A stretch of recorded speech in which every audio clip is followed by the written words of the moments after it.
Aquí tienes la traducción completa al español del texto que proporcionaste. He traducido todo sin omitir ninguna palabra, manteniendo el tono narrativo, los detalles emocionales y el estilo original de forma fiel y completa. Mi nombre es Zoe y tengo 29 años. Durante 10 años, mis padres me llamaron un fracaso. Mamá se burlaba. ¿Por qué no puedes ser como tu hermana? Ella se casó bien. Tiene una carrera de verdad. Solía reproducir esas palabras en mi cabeza como una grabación rota, especialmente después de todo lo que pasó con mi sobrina, Laia. El día que la perdimos no fue solo el peor día de mi vida. Se convirtió en el día en que mis padres decidieron en silencio que yo era la culpable, incluso si al principio nunca lo dijeron abiertamente. Empezó con miradas, luego silencio, luego los susurros cuando pensaban que no podía oírlos, y eventualmente se convirtió en algo mucho más feo, algo calculado. No solo lloraron a Laia, la convirtieron en un arma contra mí. Recuerdo la última vez que vi a Laia con vida. Estaba sentada en mi sofá, con las piernas balanceándose, preguntándome si creía que algún día podría ser astronauta.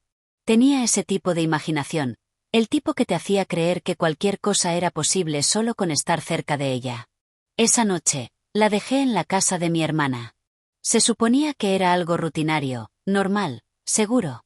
Pero horas después, todo se descontroló. Un accidente. Así lo llamaron. Un accidente trágico y sin sentido. Pero el duelo no se queda simple en familias como la mía. Mutó. Mi hermana se cerró por completo, encerrándose en su propio mundo de dolor.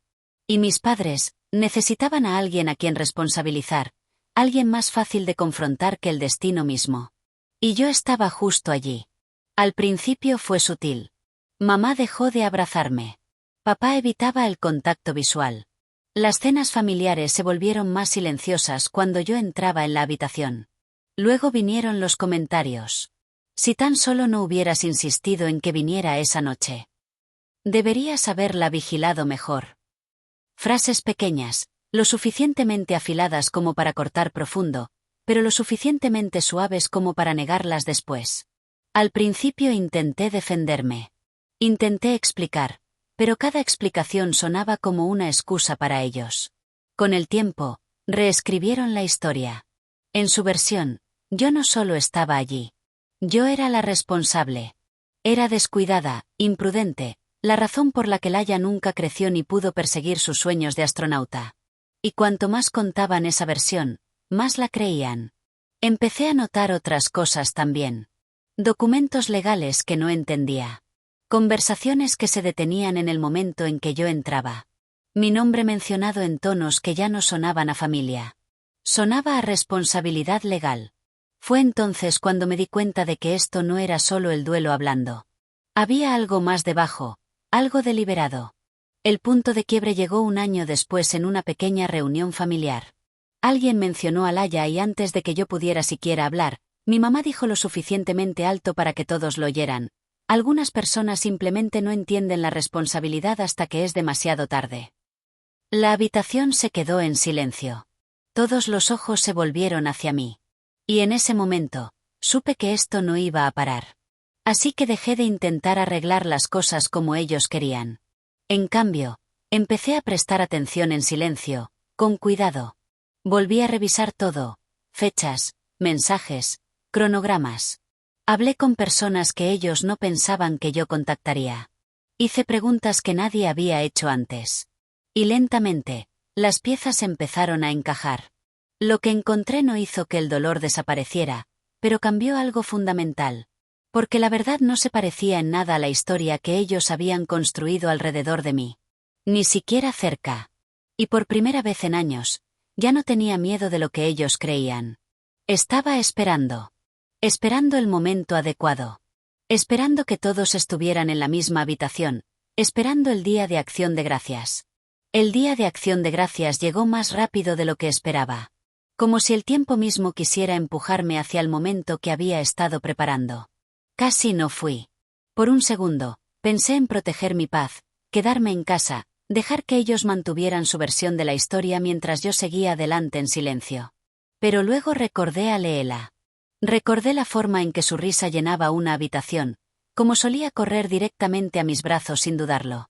Y supe que no podía dejar que su memoria fuera retorcida en algo feo solo porque mis padres necesitaban un villano.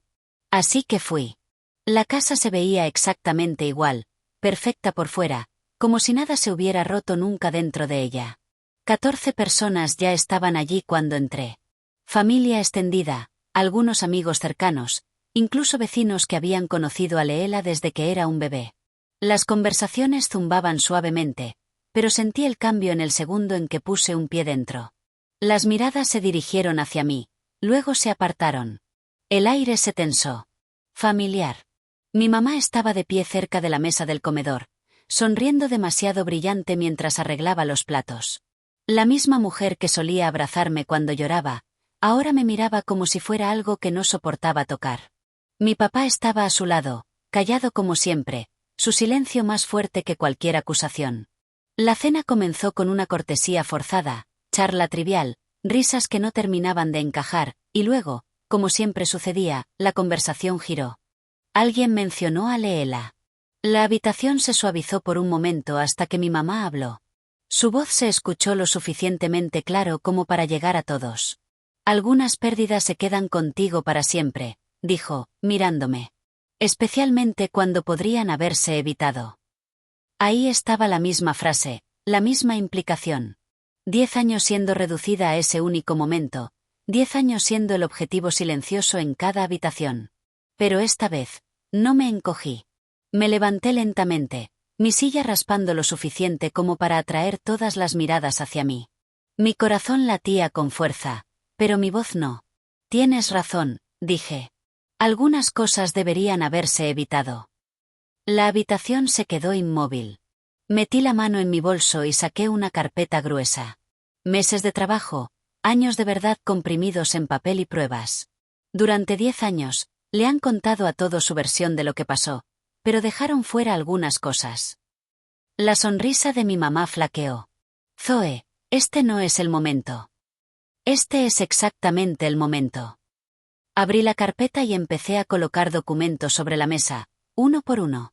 Informes médicos, mensajes con marcas de tiempo, registros de seguros, declaraciones de testigos. La noche que Leela murió, la dejé a las 7:42 de la tarde. Tengo el mensaje. Tu hija, mi hermana, lo envió confirmando que estaba en casa. También tengo el informe que muestra lo que pasó después.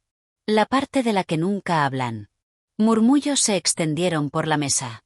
Mi papá dio un paso adelante. Ya es suficiente. No, dije con firmeza.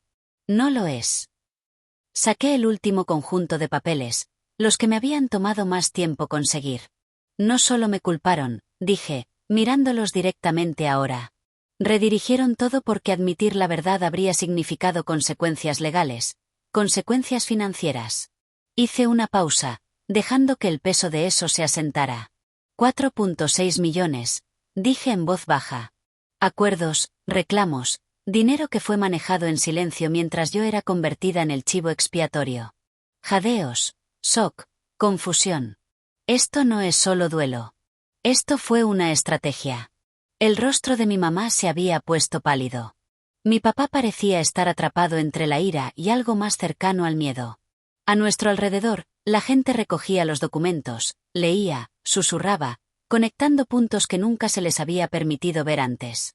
Este día de Acción de Gracias, 14 personas mirando. Traje a un invitado, dije, con voz firme. Él entró. Mamá se congeló. Agarró el brazo de papá. Sácalos ahora. Demasiado tarde.